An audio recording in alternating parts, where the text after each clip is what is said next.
Hello everybody and welcome back to S Wars. That's right. In today's episode we're going to be covering a very hot, very highly contended and very spicy topic. That is laptops versus iPads. Yes, that's right. I'm going to be playing the laptop side, Reuben's going to be playing the iPad side, and hopefully by the end of this episode we will finally agree, or rather come to a consensus, which one wins for productivity and lifestyle. Right. As is tradition, I think we should kick things off with a good old game of rock, paper, scissors. Alright, so... You won? I won. That means Reuben gets to go first. Oh, I'm going first this time. So I think the most important thing of an iPad, which sets it out from its laptop counterpart, Right. is its size. I am small, portable and lovable. Whereas your clumsy iPads can be up to 13 inches. Whereas your clumsy laptops can be like 13 inches, 20 inches. Whereas us, we are small, we can easily fit in a bag, we're lightweight and we can carry it anywhere. I mean, yeah. But at the same time, don't you want that kind of like choice? Like, let's not sit here and pretend that all laptops are that big. Like, you can get 14 and 16-inch laptops, but you can also get 13-inch laptops. If you want that bigger screen, yeah, you can pay more, but it's really a sliding scale. Exactly. And let's not pretend laptops are small either. I mean, iPad Pros are basically big slabs of just screen. There's varying sizes. As for being pocketable, I think, yeah, laptops are a bit awkward when they're open, but you're not storing them while they're open. You're storing them while they're closed. But they're heavier though. Heavier to carry around. Yes, but I would say that for that heft, you do get a lot more power, don't you? Because the unfortunate thing about iPads is no active cooling, is there? There's just passive chip. Whereas with laptops, you actually have a fan. You can sustain a lot more power with that. Workloads become easier. So for professionals, I would say, how is a professional laptop going to compete with a professional iPad? Not always, but actually, a professional iPad will still have 4, 8, 16 gigs of RAM, depending on which ones you're going for nowadays, because you can do that. And some of the newer, don't quote me on this, but I think some of the newer iPads are getting the M1 chip. You are right. Yeah. M2 now. M2 chip, which is the same as the MacBooks. Mm-hmm. So actually, why wouldn't you use an iPad over a laptop? It is true, yeah, but in my eyes, there's just so much less choice in terms of the ecosystem of like iPads. Yeah, they are powerful, and as you say, they are getting much more powerful, but there's very little competition in that market. So while iPads are getting better, they're getting better at like a snail's pace. Don't you feel like you're getting second best here? No, I don't always feel like we're getting second best, because there are so many advantages of using an iPad. Like it has so many better note taking for productivity. No need for your for a pen and paper but you anymore. When you can write it on. No need to type it. You can write it on your But you move faster when you're typing. Don't you want to be note taking while you're typing? Most people still write faster than they type though, and it also gives that feel that you're doing really well. When you're writing something down, it feels more flowy. Like in classes, you can write your notes rather than type your notes. It just feels a bit more personal. I think, You yeah. can draw annotations and... If you're a visual person or something, I think, yeah, it could be a pretty big advantage. However, I think that the utility of a keyboard and the opportunity that a keyboard and a trackpad provide, you're really missing out on an iPad, because they're just more precise forms of, equipment to manage a computer rather than just your finger or a pencil, which is quite... iPads are really good for digital art, so you can draw really well for all those art students or just people or architects or people just wanting to plan stuff. You can draw mind maps, you can draw this, you can draw highly detailed art on your iPads on your bus home. You said that about keyboards, you having keyboards. We also have keyboards. You look at the new iPads and they also come with keyboards, meaning, hey, Word documents, no problem, tippity-tappity-top. Tippity-tappity-top. You can start typing like it was a normal laptop with a keyboard. I think... Portable and lightweight, no clumsy nothing, it's built into the case. Yes, but the keyboards kind of come second, don't you think? And while, yeah, iPads have a bunch of input methods, they have trackpads, I believe you can use mice with iPads, pencils and fingers. It all just seems a bit more complicated. Whereas with a laptop, I would argue it becomes a lot easier, because if you're rocking an iPad for both productivity and entertainment, it's a bit awkward. Whereas if you have a laptop for productivity and an iPad for entertainment, it becomes a lot easier. And that's how I think it should be. But surely- iPads should just stay in their little box for entertainment. They are not capable of productivity. Why can't productivity and entertainment be one? Why can't you have your Disney Plus watching and your productivity side by side? Why can't you do that? Because actually, one day on the bus home from school or university or somewhere, you might want to be catching up on a lecture or writing notes or doing some homework. But on other days, hey, you might just want to watch an episode of Secret Invasion or another program.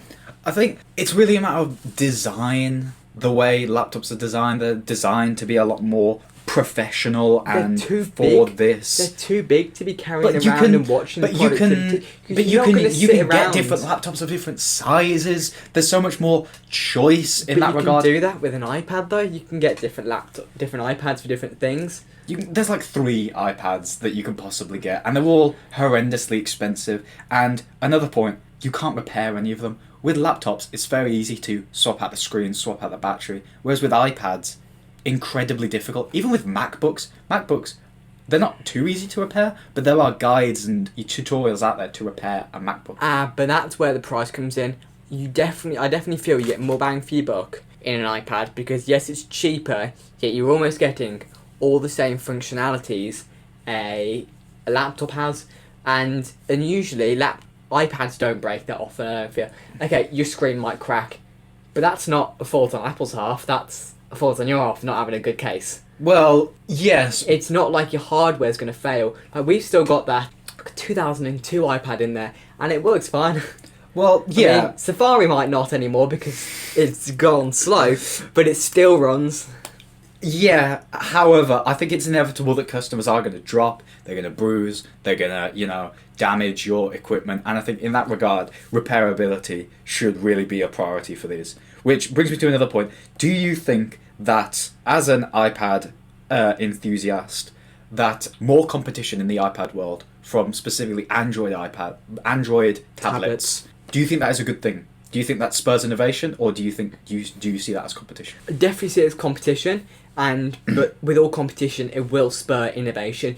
Because if you have no competition, there's no means to get better other than your self-motivation, which admittedly can drop. So you see that as an advantage for iPads and tablets? Exactly, because if you see that they're coming better with more advanced technology than you, first of all, A, you nick it. And B, you work on it so you can do it better, you can do it more successfully, and you can always one-up your your competitor.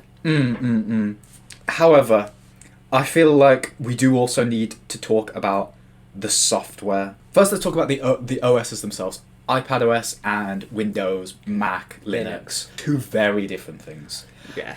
Desktop operating systems, often a lot more precise, a lot easier to manipulate, a lot more customizable. iPads, a bit more simple. clunky, simple but to use, much easy less to capable, organise. and far less customizable. But at the same time, you can easily put everything into folders and categories, and your files application works the same as your files application on a Mac, which is fine. But a Mac, you can customize it a lot more. A Mac, you can install apps from the web. You can change all sorts of things. And you can do that on iPads. You can download apps from the App Store to help help customizability. Not the same though. It doesn't feel like a computer. It just feels like a big big phone. It's not a computer. It's an iPad. It's halfway between a phone and a laptop. Do you think that iPads should get more customizable then? Possibly, but they're so easy to use and they're so user friendly compared to an iPad, which has lots of functions, especially with people nowadays, especially for the older generation. Because I learned this recently, that the West Midlands has the lowest rate of people not being online, with 1 in 5 people not being online. That is surprisingly scary. So thus, and iPads can be a bit daunting, laptops can be quite daunting, whereas I feel iPads is quite a nice halfway point, which is quite easy to get around. There's not too many different things that can go wrong. It's open an app and I can access the web, which is easy. You can type on it. It's big screen. You can use your fingers. Yeah, but as a professional device, which is at the end of the day what we're advocating, because if iPads are truly to replace laptops, they need to target professionals. I just don't think it's capable. I don't think it's there yet. I mean, iPads are easy to use and jump in on by virtue of them being touchscreen. However, laptops, again, far more variety of apps as well, more customizable. A lot of iPads might have apps that laptops do. They don't support plugins, all sorts of little things like this. But at the same time, do you not feel that productivity on an iPad is better? Because you can whip out an iPad anywhere, and the productivity of an iPad is immense. The power you can hold on an iPad is next level, because you see all these productivity gurus online, and yes, alongside their laptop, they will also have an iPad. And if iPads, but that's alongside a laptop. I feel, but at this point, you still need a laptop to get by. You can't just have an iPad. But an iPad can replace a laptop just as easy. So name me a function that you feel you could do on your laptop. Typing in a Word document, I can do that on my laptop, and it's big enough screen so I can still see it. It's not like it's that much bigger. I can still read everything perfectly fine. Yeah, but that's not really professional. When we talk about professional, we mean video editing, music, games design, programming. All of this comes together. All of these very demanding tasks. And well, iPads, yeah, they're certainly getting better. I mean, Logic Pro and Final Cut Pro have just launched on the iPad rather. They're trimmed down. Coding is still a nightmare on the Mac. Game design is still not quite there because I feel that you don't have these things that you need heavyweight stuff like video editing and music editing. If in those professional, hard, heavy processing power, you do on a computer or you do on a Mac, you don't do it on a laptop because your laptop just isn't powerful enough. So actually that makes those laptops redundant. If you're doing video editing or music production, you're doing it on a Mac or you're doing it on a PC rather than a laptop because it's more powerful. But with the M1 chips, iPads and laptops are pretty much exactly the same in terms of power and performance, which is a good thing in terms of iPad power and performance. But without these apps and without these things like coding, like games design, you can't take advantage of those things on iPad. So laptops still win for me. Yeah, possibly. But at the same time, I feel that we do have a really good user interface which can possibly top that because there's nothing you can't do. Yes, the user interface is... There's nothing you can't do on an iPad that you can't do on a laptop.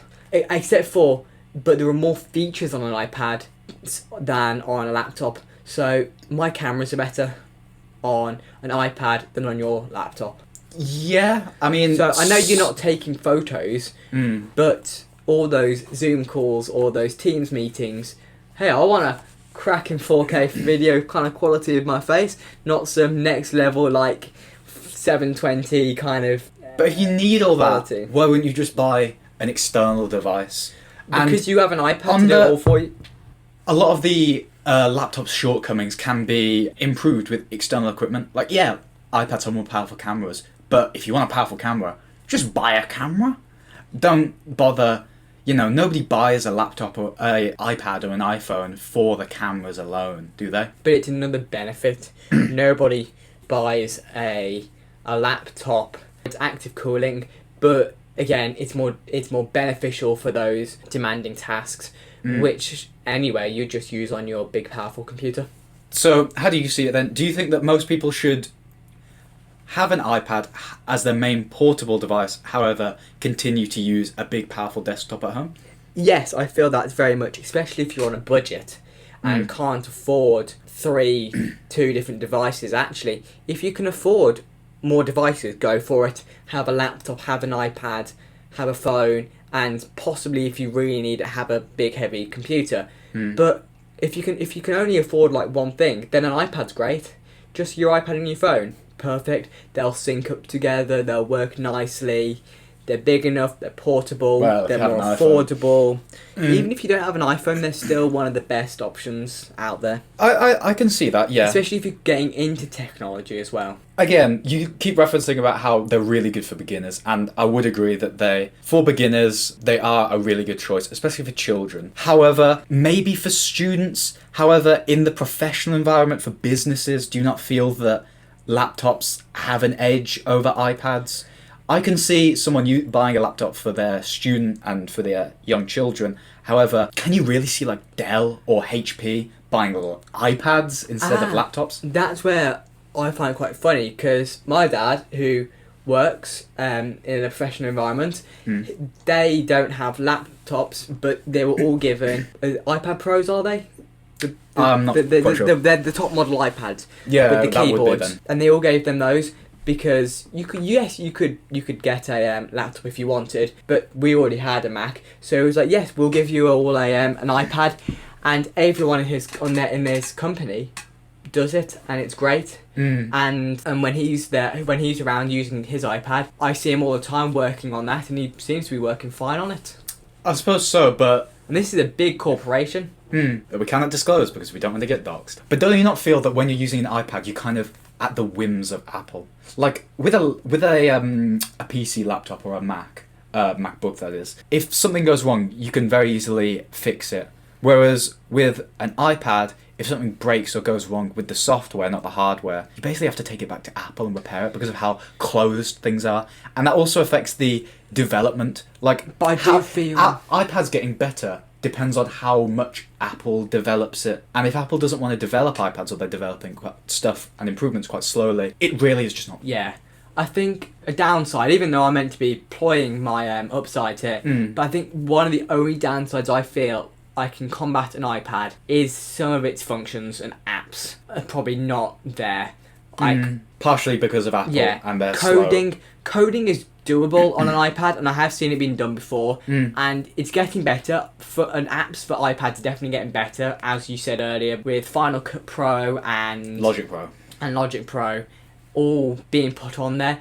Coding is still probably slightly behind, because I know you can use Visual Studio Online. Maybe it'd be better if you can get Visual Studio actually on the iPad itself. But that is more of a problem with Apple, isn't it? And their Yes. slow development, which, admittedly, is meant to get better, and things can only get better. And they are still a very fast company when you're looking at all other brands. I don't think they're lacking. It's just probably not top of their priority list yet. But I think the general consensus is, in my opinion anyway, is iPads are better than laptops if they have the laptop apps and functions. Without it, they are still kind of useless. I don't think they're useless, but I feel iPad would be way superior if they had the apps and functions, especially if when you're booting up, or you could swap between, I know this would never happen, if you could swap between like laptop OS, iPad OS, and then a laptop environment. Oh yeah, you're teasing me now. Oh, that would be really nice, or a better crossover, which would allow you to be way more productive and way better. It would almost be like a more Dual-booting convenient iPads, my goodness. It would be almost like a more convenient, like, touchscreen laptop, because especially if you could choose. Because the touchscreens are really good, that's the thing, but they're just not as customizable, are they? So I think that was a great episode, really fun, I thought. Yeah, very interesting debate points there. I'll admit, it was quite difficult choosing who was going to debate each side, because we both kind of saw the advantages of laptops and iPads. And ultimately, I have both. Yeah, it'll be interesting to see where things go from here. If you're considering buying one, just remember to do your research. And as always, make sure to follow us on your podcast platform of choice. Goodbye. And we'll see you next week.